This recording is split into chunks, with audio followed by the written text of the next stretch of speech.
1, 2, 3, 4. Very special number. For those of you today, same number of letters as TEDx. If you want to calm down before you give a speech, there is military training around box breathing. So you breathe in 4 seconds, you breathe out 4 seconds. But for me, the number 4 means something very different. It's the number of times I have battled COVID. And each time I was relieved it was time to get back to my life. But the world had very different ideas. And it built fear. It was a chaos around me. And I remember I got so paranoid that at work, if you coughed, I would ask you whether you have done a COVID test. That's how bad it got. But it's not my story alone. The last 6 to 8 years have been horrible. We've battled a global pandemic. We've had an energy crisis. We've lost loved ones for very many reasons. And we've had personal struggles. That's most of us across the globe, whether you're Chinese, African, American. It kind of equaled everybody, leveled the playing field. But why then did we feel so alone? It was because we experience fear and chaos as individuals. Most of the time, you don't ask, why us? Why Africans? Why Americans? Why my tribe mates? It's why me? We're always self centered. And it's not different for me. I curled up in a corner multiple times because, for instance, I was newly married. My wife got COVID once, I got it 4 times. We shared a bed. So, how come it was just me? Later on, COVID left me with a parting gift, farewell kiss. It was called long COVID. And what happens with the long COVID is you lose your sense of smell, your sense of taste, and you start to forget things. I was living in an apartment, I think 12 steps from the bedroom to the kitchen. But between that journey, getting from the bedroom to the fridge, I forgot what I wanted to get from the fridge. So, how was my life supposed to continue? Along that time, I got married. I have to show some love to my spouse. At least I didn't forget her name. Along the way, we got a baby, a beautiful baby, very energetic right now. And I was still constantly in a state of fear. What happens next? Am I going to get it a 5th time? This time, am I going to go to the ICU? Will I die this time? I was still thinking about the one thing I didn't prepare for, and no one could get me out of it. But it didn't stop at my personal life. The whirlwind continued. Professionally, we had worked for about 3 years in a startup. When I got there, it was doing very badly. I thought to myself, why have I taken on this job? But during that time, after putting in the work, the business was growing. We had enough money to last us a comfortable number of years. But the lockdown happened, I think, around 25th. The real lockdown was on 25th March. We were going for my birthday dinner, and they announced that the next day they were going to stop taxis. The day after, our revenue from the business started to drop. Within 2 weeks, we were at 40% of the money we were making. And we had staff to pay.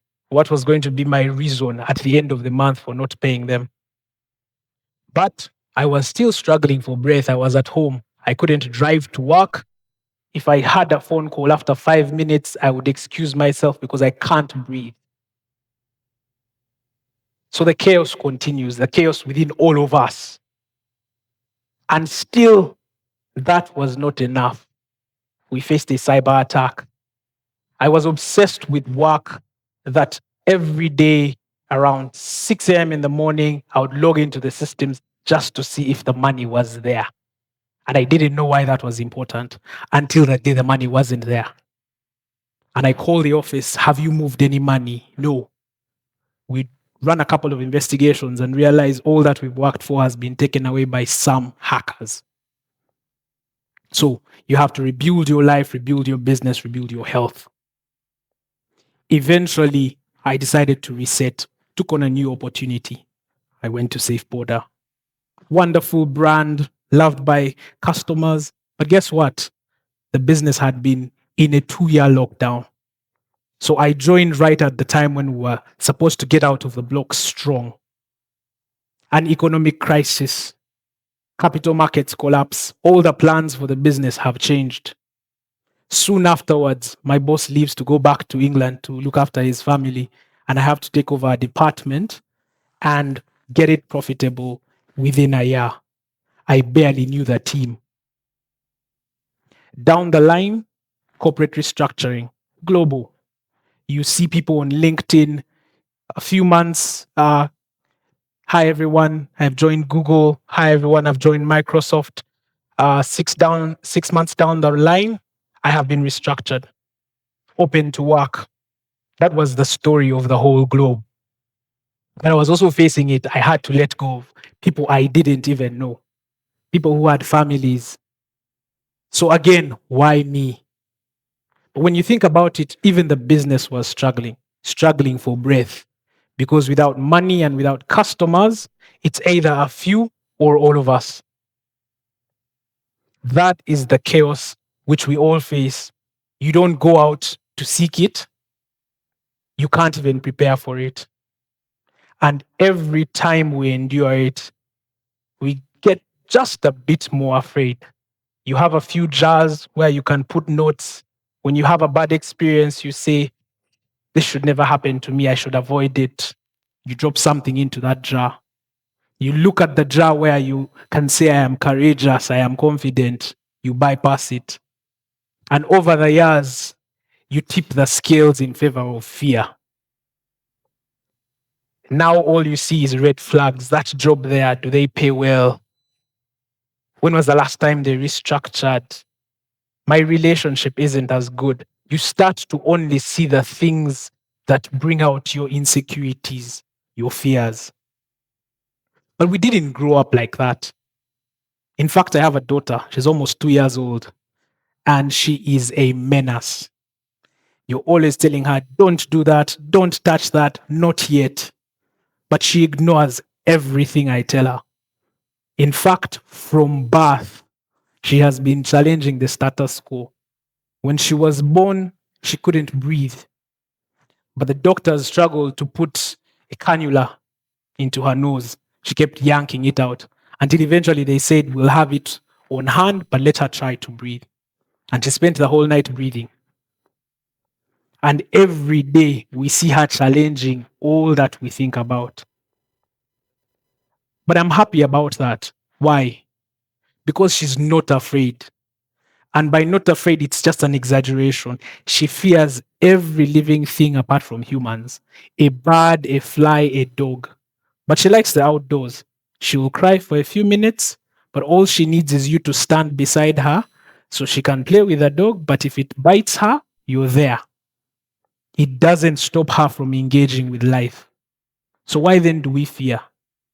So along our journeys of growth, whether you fell off a bike, got bitten by a dog, lost some money at work, you learn to fear and avoid all of that. But you didn't grow up that way. And for me, I think we've lost the childlike inspiration around us, the curiosity, the desire to fail and do it again. You see, when a baby is trying to walk, there's nothing you can do to stop them. They'll grab onto anything and everything that is around. You will leave them, but eventually they will walk. And if you live long enough, they will drive you to hospital just to show you that they've either outgrown you or have succumbed and thrived in more challenging situations than ourselves. So, what I would like all of you to be able to do is to engage with the chaos. Not just the opportunities that you like. Don't cherry pick. I want my wedding to be here at this place. By the way, we had planned most of our wedding. We had all the service providers. And then a few months before, a friend of mine whose wedding we're excited for had to come and tell us he has been approved to have 5 guests. So suddenly, all our plans were just falling through. And yet, here we are. So, every one of you has a fight you're going through academically, work, family. It just seems like nothing is right. And you're tempted to wait, just wait it through. Something new is coming. I want to challenge you not to wait, ride that chaotic storm because you will surprise yourself with what will come out of it. I can give you a few examples from my personal experience.